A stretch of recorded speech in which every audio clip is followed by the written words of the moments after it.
Guys welcome back to my YouTube channel. আজকে চলে এসেছি নৈহাটিতে 2024-এ দাঁড়িয়ে 2 টাকায় চিকেন পকোড়া পাওয়া যাচ্ছে। মানে আমি যদিও নৈহাটিতে অন্য একটা কন্টেন্টের জন্য এসেছিলাম, বাট সেখানে এসে জানতে পারলাম 2 টাকায় চিকেন পকোড়া এখানে পাওয়া যাচ্ছে। তো শুনে তো আমার মনেই হলো যে না ঠিক আছে, এই কন্টেন্টটা কভার করতেই হবে। তো চলে এসেছি, পিছনে তোমরা দেখতে পাচ্ছ দোকানটা, দোকানের অ্যাড্রেস, এছাড়া এখানে আর কি কি আইটেম পাওয়া যাচ্ছে, কি দাম, সমস্ত কিছু তো দোকানদারের থেকে আমরা জেনে নেব। তো চলো ভিডিওটা শুরু করা যাক, ভিডিওটা শেষ পর্যন্ত দেখতে থাকো। আশা করছি তোমাদের ভিডিওটা ভীষণ ভালো লাগবে। আচ্ছা ভাই, তোর নামটা একটু বল। রিজু কি দাস? আচ্ছা রিজু দাস, তোর এই দোকানটা তাই তো? আচ্ছা, আর এখানে এই যে 2 টাকার চিকেন পকোড়া ভাজা হচ্ছে। তো মোটামুটি কত কিলো চিকেন পকোড়া বিক্রি করিস পার ডে? 56-57 কিলো। 56-57 কিলো?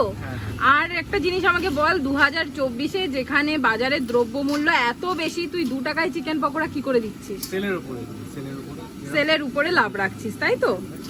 আচ্ছা, আর কি তেলে দেখ যারা দেখছে, আচ্ছা প্রত্যেকটা ভিউয়ার্সদের কিন্তু এটা কোশ্চেন থাকে যে কি তেলে ভাজা হচ্ছে, কারণ তেলে ভাজা মানে তেল বাচ্চা কাচ্চা খায় আমাদের।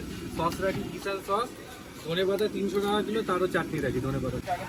আচ্ছা আরেকটা জিনিস আমাকে বল, অনেকেরই মনে প্রশ্ন আসে যে মরা মুরগি কিনা, মানে সেটা কি? আমাদের দোকান যেখান থেকে মুরগি নিই, তোমরা আসবা, দেখিয়ে দেবো কোথা থেকে মুরগি নিই, মরা না জ্যান্ত সব দেখেই একদম তোমরা দেখে নেবা, তাহলেই হবে। না দেখ, কথাটা আমার না, মুরগি তো কাটার পরে মরেই যায়, কিন্তু অনেকের এটা ব্যাপার থাকে 2 টাকায় চিকেন পকোড়া দিচ্ছে, মানে হয়তো অনেকক্ষণ আগে মরা মুরগি, সেটাকে আমরা এই সামনে থেকে চিকেন নিই এবং আমরা যেখানে আমার দোকানে খায় লোক, যারা আমাদের দোকানে খায় তারা সবাই জানে চিকেন কোথা থেকে আনি এবং চিকেন পকোড়া কিভাবে তৈরি হয় সবাই জানে। আচ্ছা, তোর দোকানে আর কি কি রাখছিস চিকেন পকোড়ার সাথে? মটন চপ আছে, চিকেন চপ আছে, ডিমের চপ আছে, লোটের চপ আছে, এসব এখানে আছে, স্যান্ডউইচ আছে, চিংড়ির চপ আছে। আচ্ছা, ওই দিকটা আমি তোকে পরে আপনাদের দেখিয়ে দিচ্ছি। আচ্ছা, আর এই যে চিকেন পকোড়া ভাজা হচ্ছে, আচ্ছা এর ভিতরে কি আছে? এর ভিতরে পকোড়া। আরে বাস, এইগুলো ওই নিচেরটাতেও পকোড়া? আচ্ছা, এই নিচের এই এত বড় গামলা, এটাতেও পকোড়া, এটাতেও পকোড়া। আরো পকোড়া আছে, বাড়ি থেকে আসছে। আরো বাড়ি থেকে আসছে? একবারে তো হয় না সব। আচ্ছা, আর তোর দোকানের অ্যাড্রেসটা বলে দে। নৈহাটি স্টেশন থেকে নামবা, একদম চিলড্রেন পার্ক আছে, সোজা রাস্তা ধরে চলে আসবা। কাউকে বললেই হবে 2 টাকা করে চিকেন পকোড়া কোথায় বিক্রি হয়, একদম স্কুলের পাশে, বিজয়নগর স্কুল, হাই স্কুলের পাশেই আমাদের। আচ্ছা, আর কটার সময় দোকান খোলা হয়? 4:30 খুলি, 8:30-9টার মধ্যে। আর কতদিনের দোকান, কতদিনের পুরনো? 4 বছরের পুরনো দোকান তাই তো? আচ্ছা ভাই, তুমি কি আজকে প্রথম এলে এই দোকানে? না না, আগেও এসেছি এই দোকানে। আচ্ছা, পকোড়া কেমন লাগছে? পকোড়া খুবই ভালো।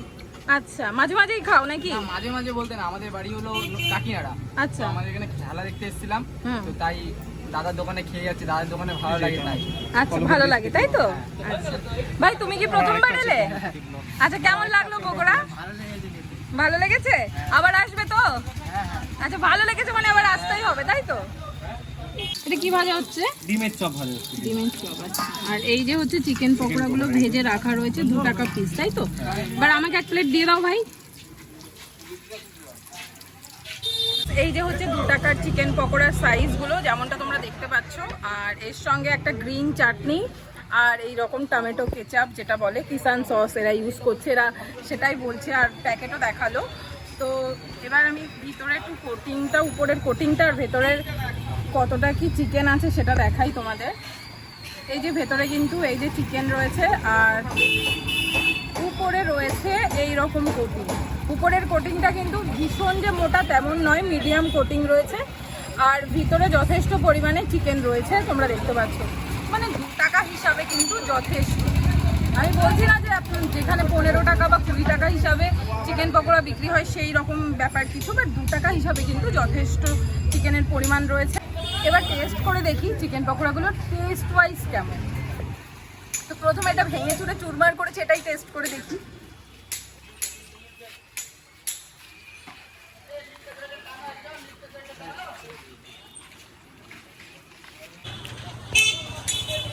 আমি এই ভাইয়ের থেকে মানে জানতে চাইবো এটা খেয়ে টেস্ট করে, যেটা আগে থেকে ম্যারিনেট করা কিনা, কারণ এর ভিতরে না পকোড়ার ভিতরে হালকা একটা স্পাইসি ব্যাপার আছে।